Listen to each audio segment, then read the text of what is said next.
সবকিছুর উৎস হলো জল। এই একটি বাক্য দিয়েই থেলিস শুরু করেছিলেন পাশ্চাত্য দর্শনের যাত্রা। খ্রিস্টপূর্ব ৬ষ্ঠ শতাব্দীতে জন্ম নেয়া থেলিসকে অনেকেই বলেন পাশ্চাত্য দর্শনের জনক।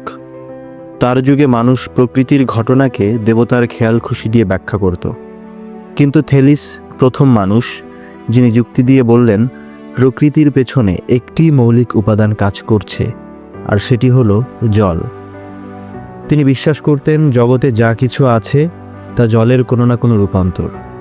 এই ধারণা থেকেই জন্ম নেয় প্রাকৃতিক দর্শন, ন্যাচারাল ফিলোসফি, যার উপর দাঁড়িয়ে পরে বিকশিত হয় আধুনিক বিজ্ঞান ও যুক্তিবাদী চিন্তা। এটি কেবল একটি কল্পনা নয়, এটি ছিল বিশ্বজগতের মূল ব্যাখ্যা খোঁজার প্রাচীনতম যুক্তি নির্ভর প্রচেষ্টা। তার এই জলতত্ত্ব আজকের আধুনিক পদার্থবিজ্ঞান, পরিবেশ চেতনা ও জীববিজ্ঞানের অনেক গভীর ধারণার সঙ্গে প্রতীকীভাবে যুক্ত। থেলিস বিশ্বাস করতেন জলই সব কিছুর আদি উৎস। জীবনের অস্তিত্ব নির্ভর করে জলের উপর।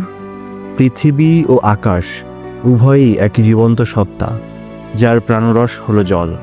এই ধারণা তার যুগে ছিল বিপ্লবাত্মক, কারণ তিনি পুরাণের দেবতাদের বাদ দিয়ে বলেছিলেন প্রকৃতি নিজেই নিজের নিয়মে চলে।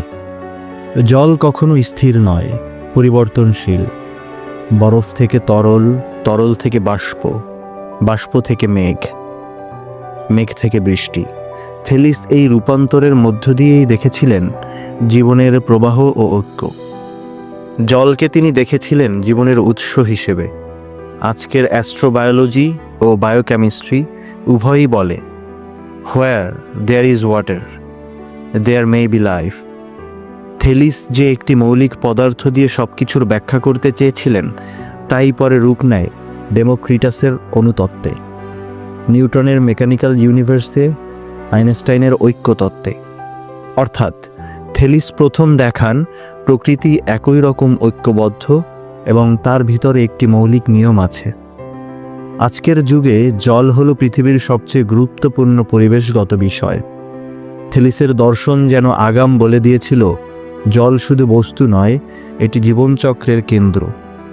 পরিবেশবাদীরা আজ বলেন জলবিহীন পৃথিবী মানেই মৃত্যু, ঠিক যেমন থেলিস বলেছিলেন 2600 বছর আগে।